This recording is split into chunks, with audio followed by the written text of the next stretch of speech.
Now, today marks exactly 4 months since the passing of iSanusi Credo Vusamazulu Mutwa. uMkhulu passed away at the age of 98, and he was accorded a Provincial Special official funeral on the 3rd of April. A father and husband, prophet, seer and artist, much of Mutwa's writing focused on African mythology and traditional Zulu folklore, serving as a treasure of African wisdom and indigenous knowledge systems. His worldview on issues saw him engaging with many global leaders and artists. Many writers, scholars and traditional healers continue to call for Mutwa's work to be included at universities as part of African philosophy. Rutendo Ngara, chairperson of the Credo Mutwa Foundation, as well as performing artist Nokwe, join us via Zoom to chat about the life and times of uBaba Mutwa and how they aim to uphold his legacy. Rutendo, thank you so much for your time. Firstly, starting with you, what can we expect from what's going to take place today in honoring uBaba Credo Mutwa? Thank you very much for having me, and thank you to the listeners and the viewers. So today, as you have correctly said, marks exactly 4 months to the day after the passing of uBaba Credo Mutwa, who passed away on the 25th of March 2020. And it just happened that it was the day before the country went into national lockdown due to coronavirus, the pandemic that is gripping us all at the moment. And this caused us to have to try and figure out how to commemorate him in the best way we could under lockdown conditions. And as we know, they were very stringent, and having passed away right at the beginning of that lockdown period where there was no precedent, we had to go into a process of firstly following the family as a foundation to go into the cultural process of mourning and the requisite time for that mourning. And then coming out of that mourning, we happened to coincide with his birthday, which was on the 21st of July, where he would have been 99 years old, just 1 year short of 100, leading up to his centenary next year.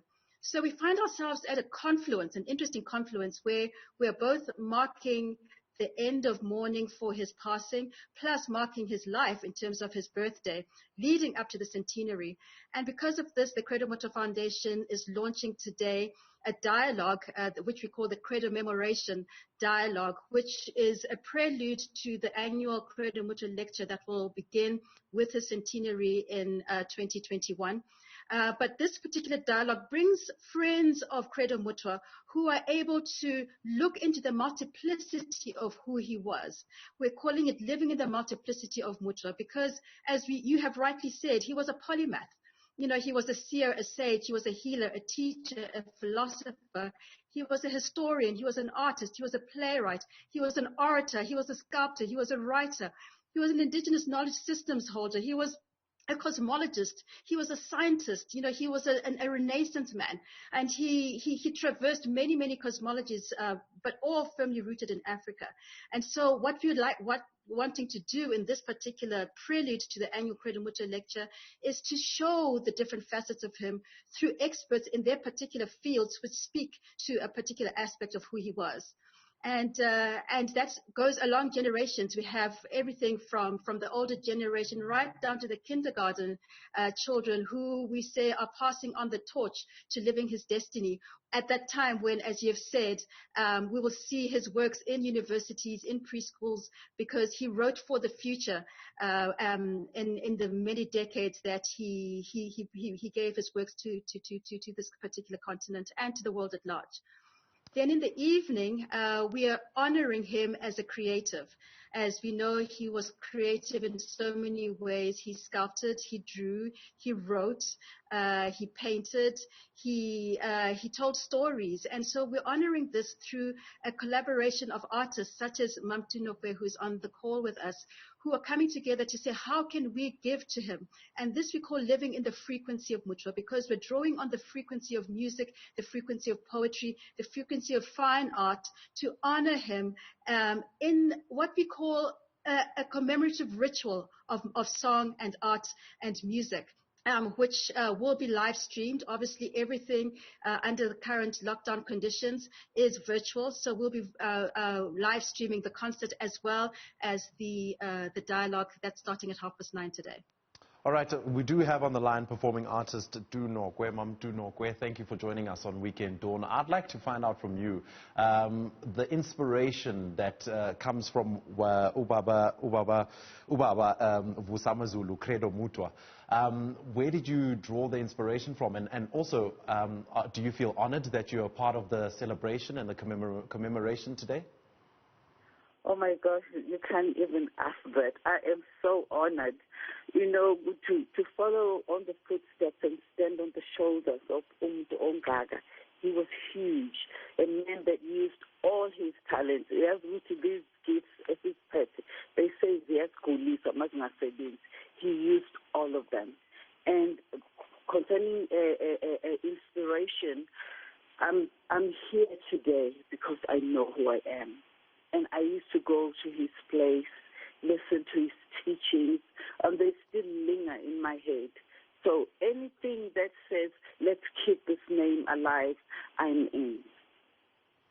Rutendo, I want to ask a little more about the panelists and people who will be talking at the commemoration dialogue today. Who are some of the individuals that you've chosen to join in the dialogue, and why did you pick them specifically? Thank you very much for that question. As I've said, we've spoken to and wished to call in people who can speak to the different aspects of who iSanusi Credo Mutwa was.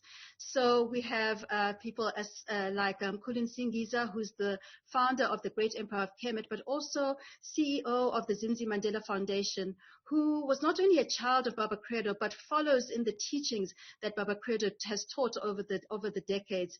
And he will be coming in to speak to us about how Baba Credo spoke to the first time and how the knowledge that we consider to be knowledge of ancient Egypt actually started here in Southern Africa. We have Gogo Aubrey Mashiki, who will be speaking to how Credo Mutwa features in the political landscape. He was quite a controversial figure in terms of the way people perceived him, especially because of a certain incident that happened in 1976. So we will have that particular view. We are also growing across the borders with Sekuru Mandaza Kandemwa, who is a great healer from Zimbabwe, who will be coming to speak on the peacemaking aspect of Baba Credo. We have other people such as Gogo Sheila Gonondo Mbele Kama, who is from the CRL Commission. We have Dr. Selo Khalane, an indigenous musician who is well known. We also have Professor Wally Sorote, who is a poet laureate, as we all know, and he's also chairperson of the Credo Mutwa reference group that was set up by the Department of Sports, Arts and Culture. Professor Nomsa Makubu, coming from the University of Cape Town, who will speak to him as an art and also from the history of art.